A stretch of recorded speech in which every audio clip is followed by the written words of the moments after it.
So this video is going to be a little bit different than my other packaging videos since this is going to be a learning experience for me as well. And I'm probably not going to put it on my packaging playlist because of that. And what I have here is a Cisco Nexus fabric module. I don't fully understand what this does, but I believe it goes in the back of a Cisco networking switch basically, and I think what this is it connects all the cards, or maybe it's part of the backplane. I don't fully know.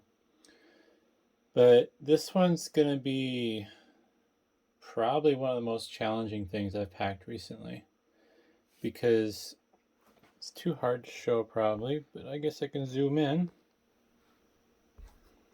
Each one of these connectors has a bunch of tiny little pins that I have to protect. And I'm not quite sure how I'm going to do that quite yet. Normally on power supplies, what I would do, I don't have an example of me, but some of the switch power supplies have exposed pins like this. And what I'll do is I'll take a piece of paper, let's zoom back out, and I'll fold it in half like this, and then I'll just drape it over the pins and then tape it in place. That way it can't get like poked real easily. But I'm not very confident that's going to work with this. So what I'm thinking is I'm going to find a piece of scrap cardboard and I'm going to line it up so the corrugations are going lengthwise with this module, and I'm going to carefully form it to go over these connectors, and I'll use lots of pieces of painter's tape up and down this to hold the cardboard in place. And then from there I'm going to have to do some anti-static protection because this is a fairly expensive part. But yeah, so I'm going to work on protection of these connectors, and then I'll be back and show how that worked out. Alrighty, well, as you can see here, I got the cardboard cut to size. It's not perfect, but I think it'll work just fine. And I've already started taping it. I didn't figure I wanted to watch the whole process of me taping it. And basically what I did was I used the sharp edge on this filing cabinet to help crease the cardboard the way I wanted it to go. That way I'd get a nice flat side against those connectors. And now, to finish this off, I'm going to tape this other half with the cardboard. And this is just a precautionary protection method to make sure that the pins on those connectors don't get damaged. Since I have access to an exposed edge, I'm going to go over the outside of this. It's easier to start on the bottom.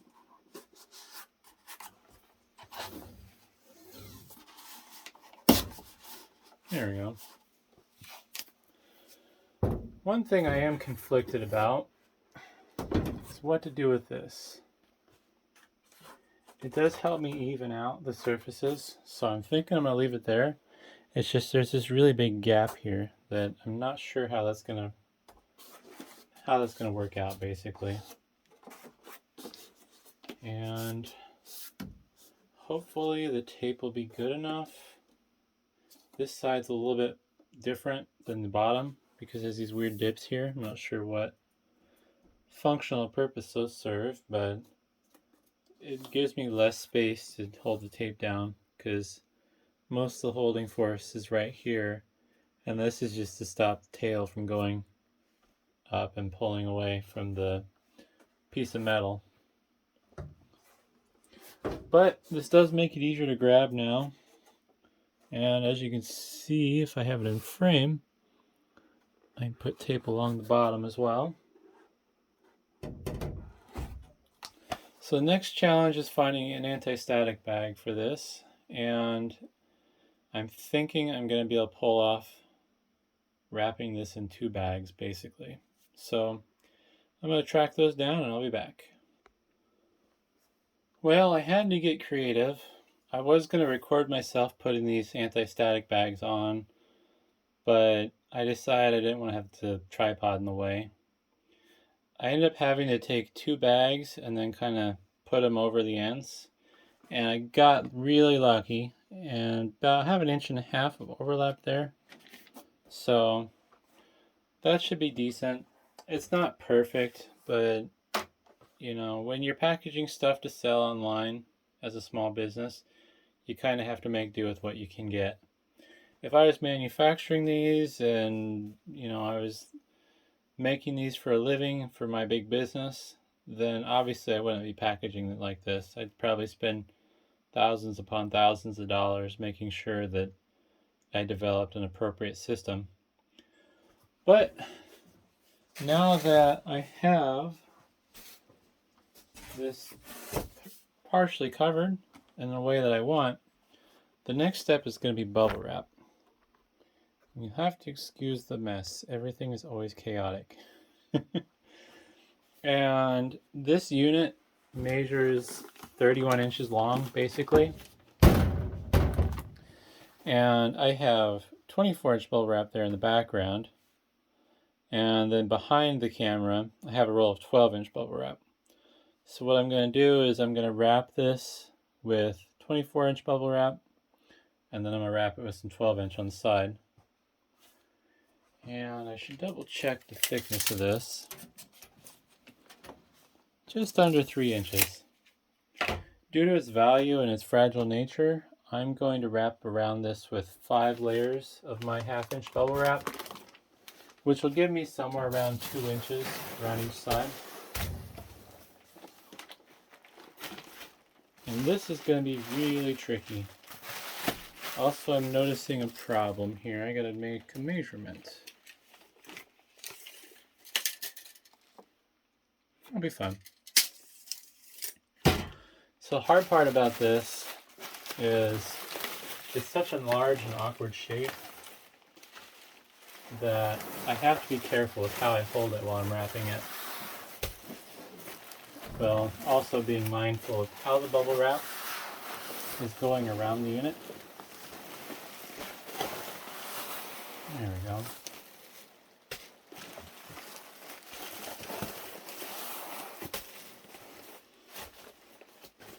I don't think I've shown wrapping stuff in a video. Not that it really matters. It's pretty straightforward. I might have shown it. I don't know. If you don't know how to wrap stuff, bubble wrap around stuff, then that might be an issue. I don't know. This isn't the best setup.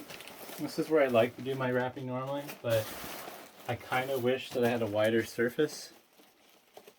Alright.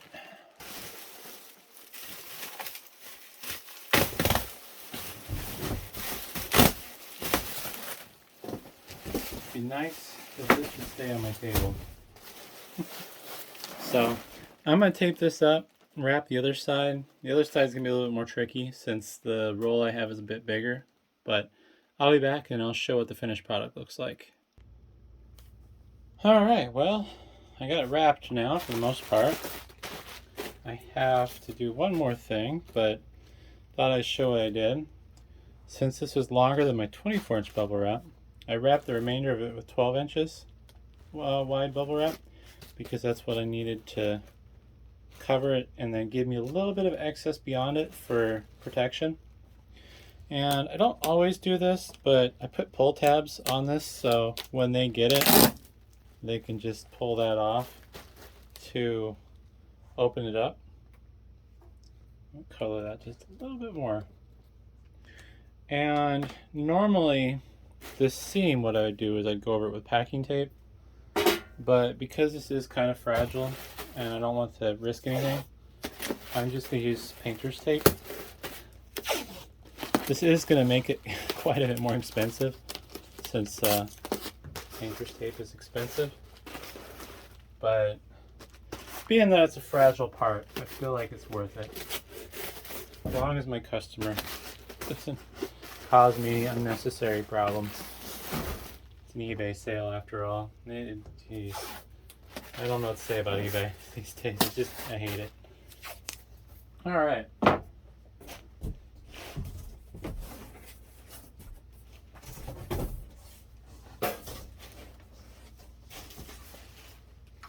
So next step is going to be my pallet wrap, and I'm going to pause again for that because that's super noisy. But basically what I'm going to do is I'm going to take this and I'm going to roll over it the long way, and then I'm going to roll over it twice. This is 18 inches, so I'll try to find a center, and then I will roll over it that way.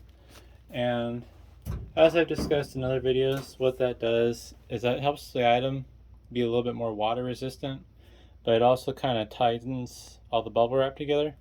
That way you're not getting the shaky loose nonsense, and your item's less likely to get damaged. It is also really important when you're wrapping your bubble wrap to make sure you pull it nice and tight. As tight as you can get away with without tearing the perforations. If you want to have a nicer wrap, you could buy the non-perforated bubble wrap, because one of the problems that you'll have with perforated bubble wrap, which might be hard to see here, there's a seam right here, and anywhere there's a seam where it's perforated, that's one less row of bubble wraps, bubbles. So we'll use this tape as an example. These aren't uniform in size, but so if you pretend that this is the side profile of the bubble wrap and the tops of these circles are the bubbles, well, if this is where one of the perforations are, I'm just going to turn it sideways and make it flat, but now you have a dip. So if you wanted to have stuff protected better, you'd buy the non-perforated bubble wrap, but it's just easier to use the perforated stuff. So I'll be back after I wrap it. Okay, well, up to this point of the video, everything I would say is appropriate, proper procedure to wrap and package the item. I have wrapped this with my pallet wrap to kind of make it a little bit more water resistant and then keep the bubble wrap nice and tight. Now, the next part of this video is going to be experimental.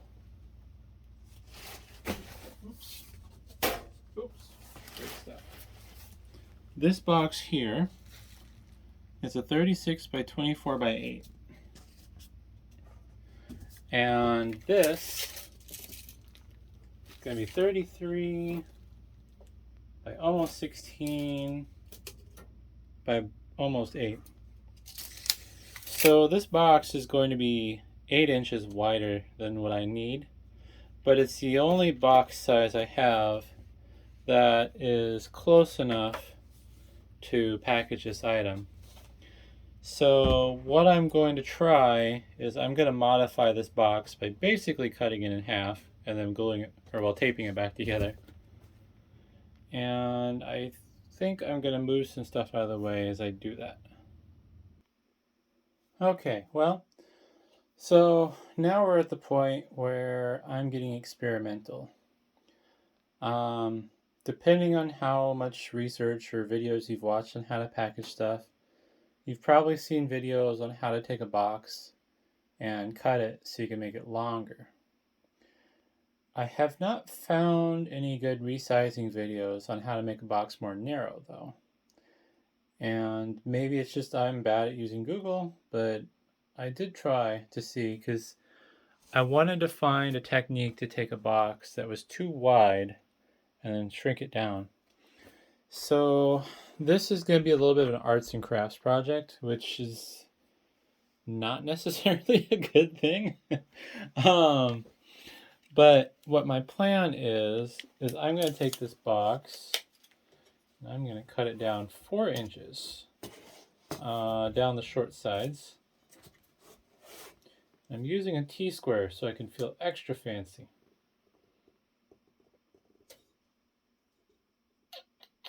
There we go. Let's check the other end. That is not square. Oh man. I have mixed feelings. U-line boxes have really dropped in quality over the years.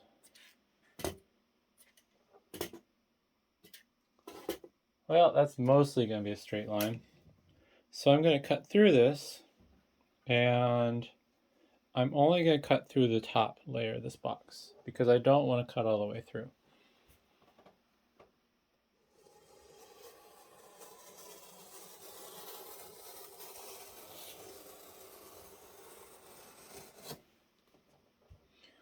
Put a little bit more weight on that.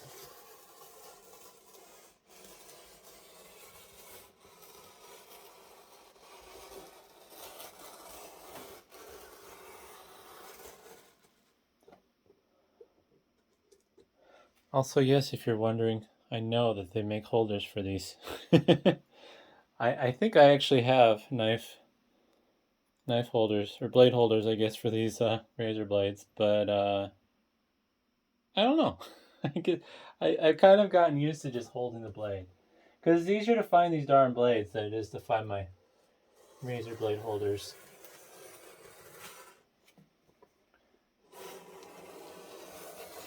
I haven't cut myself that bad yet. Alright, well, I think I've cut through enough now where I don't need the straight edge. But hopefully not too far. Yeah, that's great. I think I did that about right.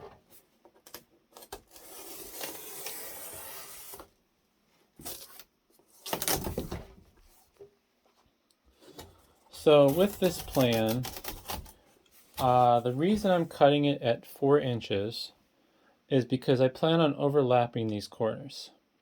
So this corner is going to go on the inside of the box, and then I'm going to cut this flap to shape here next, and that's going to go on the outside of the box, which this will make more sense once I actually do it. At least hopefully it makes sense in reality as in the way it does in my head. So I need to cut these flaps off because these aren't going to be doing anything other than getting in my way. Oops, a little too deep there. And that's not... I guess that's within. All right.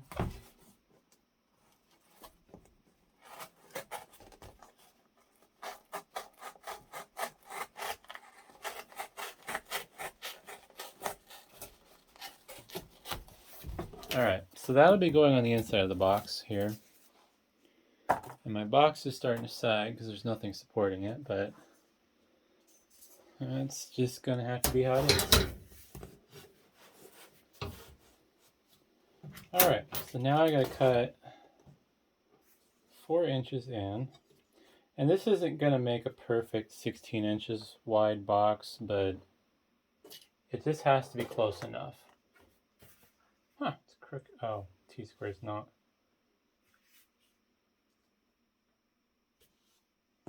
Alright.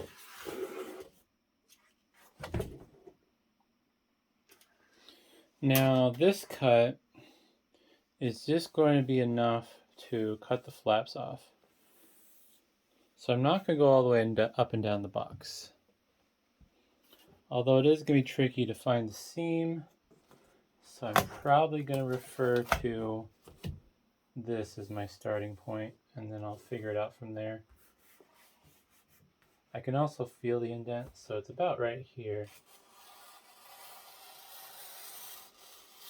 Luckily, it's pretty easy to cut since I'm cutting in line with the corrugation and not against it.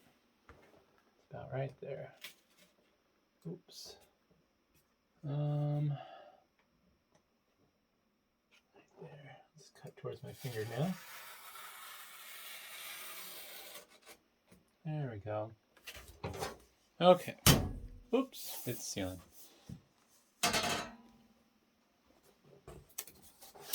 I need to cut through this all the way.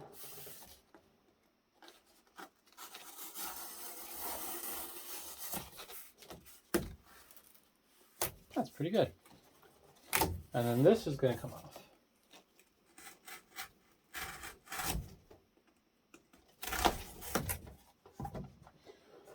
Now, let's see if I can hold this. Trying not to block the camera, but if I am, I apologize. Alrighty.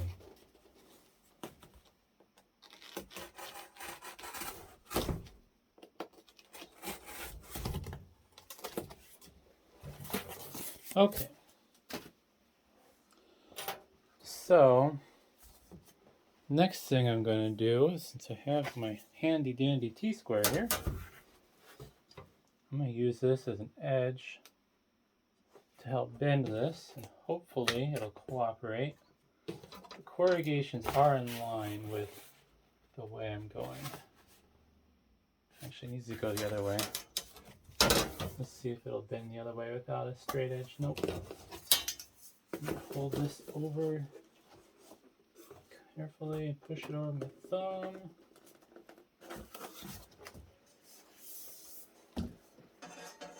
I don't know if I'll be able to demonstrate this yet, but we'll give it a shot. So this is going to fold in like that, and then this is going to fold over, if I can keep it in frame. Yeah, it's going to be tricky to show on camera, I think. I think the best way to show it's going to be just by doing it. So I got to flip this over now, and I need to do, don't have enough ceiling height for that. I need to do the same thing. I think this is going to get tricky though, since I don't have support under the box. So I am going to pause and finish cutting and then show what's going on. Okay, well, now I have two giant puzzle pieces that I have to put together. And I'll walk in front of the camera here, I guess. Basically, what's going to happen is these are going to go together like this. And if I'm not blocking the camera, there we go. I'm going to have a more narrow box.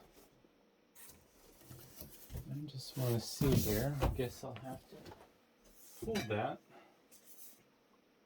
I think this plan's actually going to work pretty good. So I may actually put this in my packaging tips playlist. I just don't want to put stuff in the playlist if it's not going to work well. Alrighty. There we go.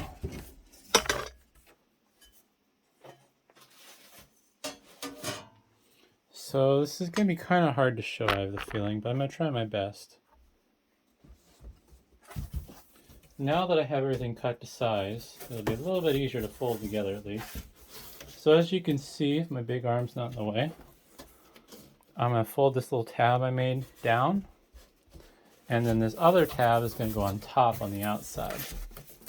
And what I'm going to have to do is I'm going to have to tape these together after I line the boxes up. But what I've effectively done is I've made this box more narrow, because this box originally was 24 inches wide, and now it's going to be 16. So I think for the sake of time and making it easier to understand, I'm going to work on assembling this next. Okay, well, I got everything taped, and I think it'll be good enough at least to assemble the box. I made some mistakes that it's too late to fix. When taping this, you want to make sure there's a gap between the flaps, and I kind of screwed that up, so I'm going to pay the price on that. This outer flap, I probably should have taped it a little bit more than I did, but I have the tape extending past the end of the flap, and then I went it back a little bit this way. I probably should have gone about this far just to give it a lot of strength. And then on the inside, should be a little bit more difficult to show. So that's the inner flap there, and I taped it lengthwise to help hold it in place. So in theory, either I made this corner extra strong, or it's a lot weaker because it's been modified. Technically, this corner is now double wall because there's this inner corner and then the outer corner, because the material is overlapping that used to be just this part of the width of the side. But the problem I've created, because I did a bad job doing this, since this is my first time, let's see, I'll show on this end if I have space.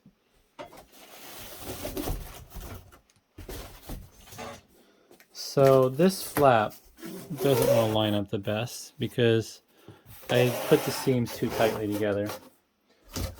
It'll still go in and it'll still tape up. It just won't be pretty. And normally I would cut this down the middle, so I have a nice seam down the middle. But since I've already weakened this box, basically, I'm going to leave that there. And I'm just going to use extra tape to seal this box up. But we'll get the camera up and over now. There we go.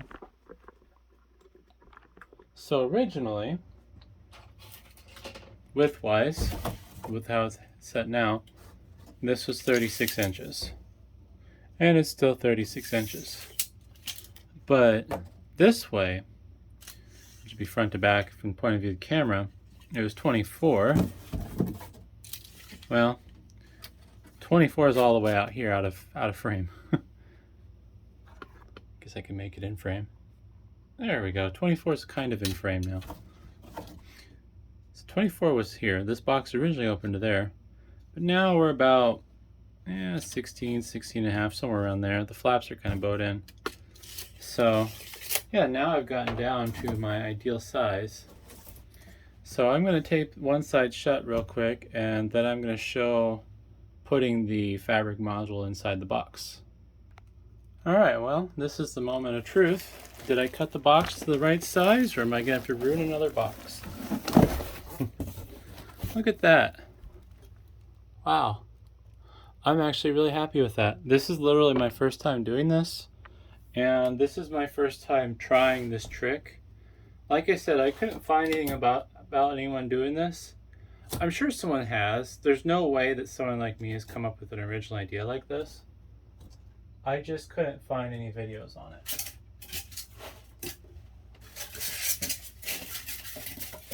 So now what I need to do, given I have enough thickness, barely, I want to brace this with some foam to keep it centered.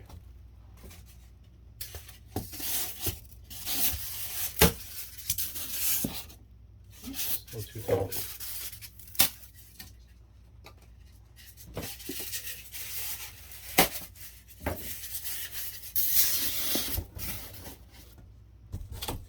And since this box, in theory, is nearly the perfect size, I won't need that much Voidfill.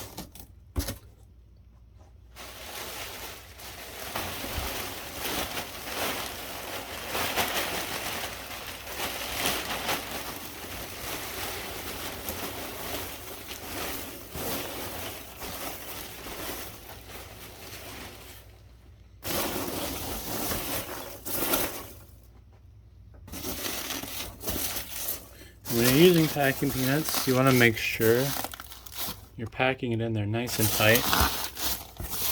You may end up crushing some of the packing peanuts doing that, but it's better that you crush them than the shipping carrier crushes them. Because if the shipping carrier crushes them, that means your item's going to settle and it's going to bounce around in the box. I think I may have a little bit too much in here. Let's find out.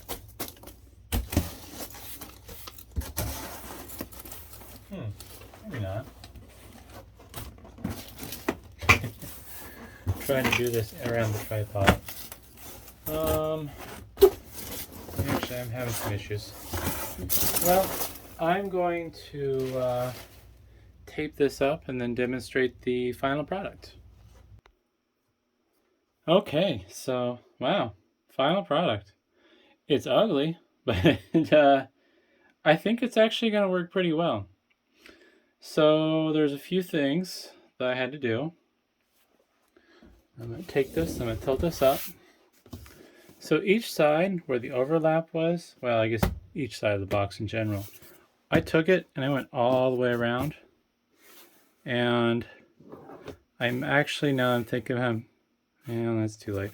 I probably should have went around one more time here, but basically I covered this edge with tape. I think I should have done one more layer, but if I do that now, it's going to cause other issues.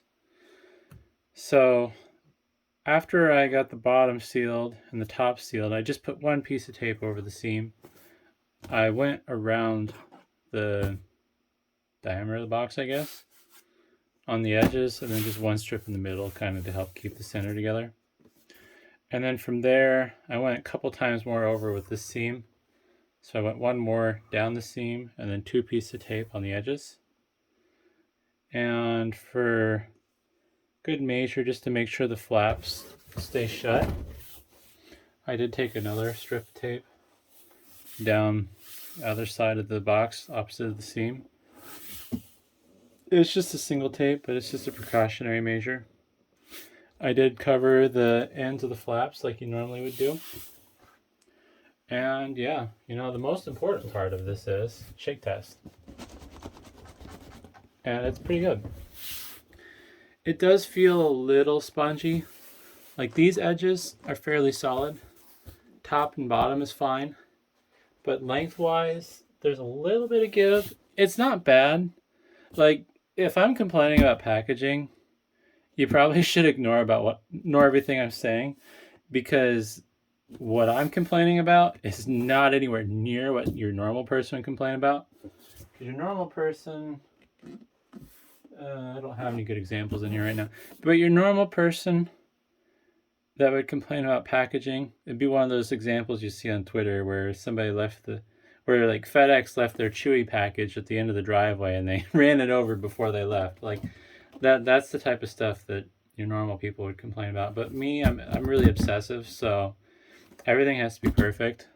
Like this would have been better if it was a double wall box, but double wall boxes are a little bit harder to cut down.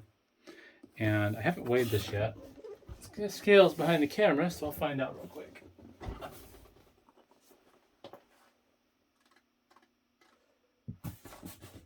So this package weighs 24 pounds, so it's well within the realms of single wall box.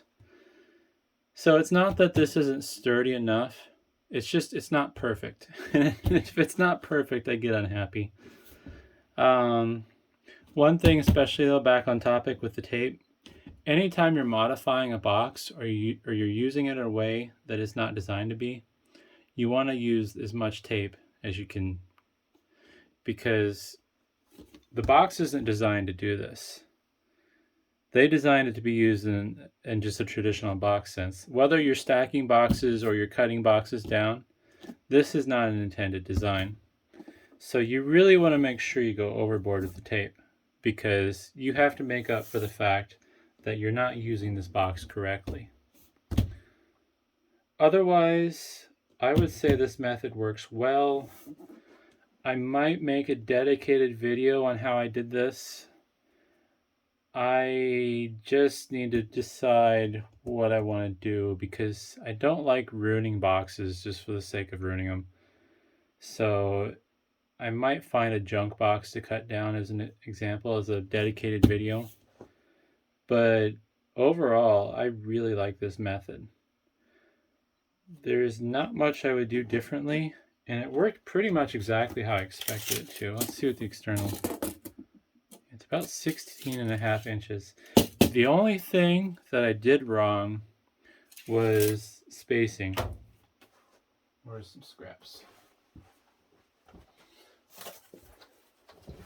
So when I was lining everything up with my tabs, just pretend these were the flaps, I basically had the flaps as close together as I could get them, which is wrong. And that's why it did give me a little bit of an issue with closing the flaps. So on this corner here, as you can see, it's kind of rounded and kind of stupid looking. And that's because the flaps were basically binding up on each other and I had to force them to kind of fold over. So what I should have done when I aligned the boxes and taped them together, I should have matched whatever the original gap was, which, yeah, probably about 1/4 of an inch between the flaps. And then they would have folded down better and would have got nicer corners. This goofy rounded corner is probably actually stronger than normal corner would be, since it has more of a profile and a radius to it. But I just don't like how it looks personally, and it made it more difficult to seal the box. But if you made it this far, thanks for watching. Hopefully this is helpful. Like I said, I'm going to try to make a dedicated video on how to resize a box like this, so it's a little shorter. And Yeah, this is definitely playlist worthy. I'm really happy with how this turned out. This exceeded my expectations. I figured I was either going to screw up and going to have to just completely throw away the box and start over, or it was just going to turn out like garbage. But other than it just not looking pretty, I mean, I'm fairly confident that this is going to hold up just fine. And it's turned out fantastic. And internally, it's very well bubble wrapped. So I have no worries about this package. But yeah, thanks for watching.